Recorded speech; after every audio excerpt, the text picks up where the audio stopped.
kalau Mbak Iris sih dia fokus aja sibuk dengan pekerjaannya ya. Jadi nanti bisa dilihat lah itu di Instagramnya ya kesibukan beliau, dan ya Mbak Iris sih biasa aja gitu aja. Ini kan sudah ketiga kalinya Mbak sebagai kuasa hukum, apakah ada nggak sih mungkin kayak ini pertama biasa aja, apakah mungkin sebelumnya ada shock juga, mungkin sebenarnya udah ada firasat kalau wah nih Kamar bakal berbuat lagi nih? Kalau dari Mbak Irisnya saya nggak tahu ya kalau ada punya firasat itu atau tidak gitu. Apakah ini Amar ini potensial atau tidak untuk kena narkoba lagi, Mbak Iris saya nggak tahu ya. Memang belum ketemu dengan Mbak Iris ya, dan belum membahas ini juga gitu. Tapi kalau dari kami sih ya kami prihatin aja lah gitu, karena ini akan menjadi salah satu fakta yang akan juga disampaikan lagi nanti untuk persidangan perceraian. Oke, ini kan Kamar baru beberapa pada bulan Oktober 2023 kemarin, sekarang bulan Desember udah ketemu lagi. Dalam jeda 2 bulan kurang itu sempat bertemu nggak sih? Kan sempat ketemu juga di pengajian. Setelah itu sempat ketemu lagi nggak? Kan berhubungan komunikasi masih baik. Kalau Mbak Iris sih komunikasi masih baik ya dengan suaminya, karena memang mereka tuh punya tujuan untuk mengasuh anak secara baik ya berdua gitu. Jadi komunikasinya terkait anak aja gitu, bukan komunikasi secara berdua gitu ya, membicarakan masalah personal itu enggak. Jadi memang terkait masalah anak-anak.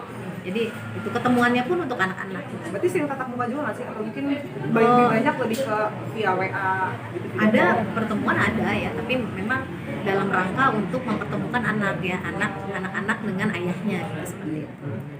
Masih kan waktu itu kan setelah bebas kan Kak Amar sering antar jemput anak juga. Setelah itu selama 2 bulan masih suka antar jemput nggak? Kalau rutinitas antar jemputnya saya kurang tahu ya, tapi memang ada pernah antar jemput gitu. Dan terakhir ketemu masih hari Minggu masih ketemu. Kan waktu sempat katanya udah satu rumah. Kak Amar tinggal di mana? Dan Kak Is tinggal di mana? Nah saya nggak tahu karena memang kalau di gugatan sih memang di Sentul ya alamatnya ya. Kami menggugatnya ke alamat yang di Sentul gitu. Tapi memang sudah tidak satu rumah lagi sejak bulan Maret 2023 ini. Apa gimana Mbak anak-anak keadaannya saat ini? Anak-anak sih baik-baik saja ya, jadi secara psikologisnya juga baik ya, maksudnya anak-anak sama ayahnya juga dekat sih, jadi anak-anak itu selalu bertemu ya, dan Mbak Iris juga memberikan ruang yang luas ya untuk mereka bisa bertemu gitu ya, jadi tidak dihalangi sama sekali. Amar. Iris terkejut kan dengan Amar berulang kali tertangkap lagi? Nah, saya belum tahu ya, tapi yang pastilah semua orang juga pasti kaget ya, pasti terkejut ya, bukan cuma Mbak Iris aja ya, jadi terkejut karena ini udah yang kedua kali ya, atau berapa kali lah, ketiga kali ya seperti itu. Dari keluarga Kak Ida sendiri gimana Mbak? Kalau keluarga sendiri sama sekali memang untuk keputusan bercerai ini nggak ada intervensi sama sekali ya, ini memang keputusan murni dari hatinya Mbak Iris ya, melalui ya doa ya, minta petunjuk dari Allah. Jadi memang ini keputusan Mbak Iris sendiri, jadi sama sekali nggak ada dorongan motivasi dari keluarganya ya, bahkan dari ibunya juga nggak ada ya. Jadi memang ibunya sendiri tidak pernah intervensi terhadap urusan rumah tangganya Mbak Iris itu dengan suaminya. Nah, atas kejadian ini proses perceraian seperti apa Mbak nantinya? Ya proses perceraian tetap berjalan ya, hanya nanti pada saat kami diberikan kesempatan untuk memberikan jawaban lagi ya di persidangan ya, kami akan masukkan ini sebagai fakta adanya penangkapan seperti itu, ada penangkapan kembali gitu ya.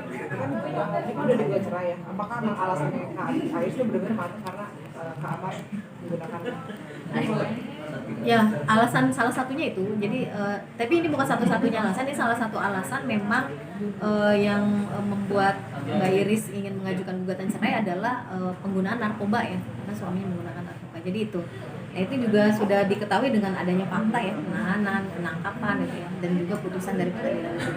Ini kan Kak Iris kata bilangnya biasa aja, apakah dari segi pekerjaan masih normal, masih ya, Mbak Iris masih normal, masih fokus ya, masih normal dengan pekerjaannya, masih fokus dengan pekerjaannya, itu bisa dilihat di akun Instagramnya ya, beliau fokus dengan pekerjaannya dan fokus dalam mengurus anak-anak ya.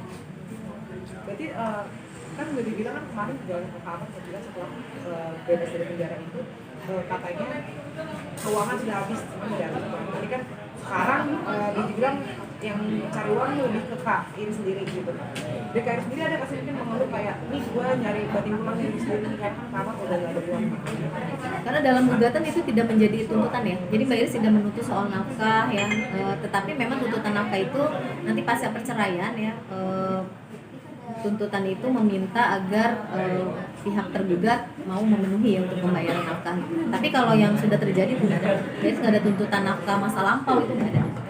Tapi selama di penjara kemarin Kak Iris ada itu masih jemput, karena pas bebas Kak Iris nggak jemput sama sekali. Soalnya ada jemput. Nah kalau soal itu berapa kalinya ngejemput saya nggak tahu ya, tapi sih saya pikir sih ada ya kalau menjenguk ada, tapi berapa kalinya saya nggak tahu ya. Terima 3 kali ini kira-kira Kak Iris akan menjadi juga. Nah saya belum tahu karena memang belum ada informasi ya apakah Mbak Iris juga menjenguk atau bagaimana. Anak-anak bagaimana Mbak? Kalau anak-anak sih sejauh ini baik-baik saja. Anak-anak baik-baik saja. Anak-anak dalam pengasuhan orang tuanya ya, dari ibunya, ayahnya. Jadi memang tidak ada batasan sih. Jadi diperbolehkan ya untuk ayahnya selalu bertemu kapanpun. Mbak, yang jadi pertanyaan kan udah berapa lama sih sebenarnya mereka tuh udah nggak serumah tuh sebenarnya udah sejak Mereka kapan nggak gitu? serumah sejak ditangkap ya, sejak tergugat ditahan itu bulan Maret ya, dan sampai sudah keluar pun udah nggak serumah lagi. Dari sejak keluar bulan Oktober itu tidak ada satu rumah lagi.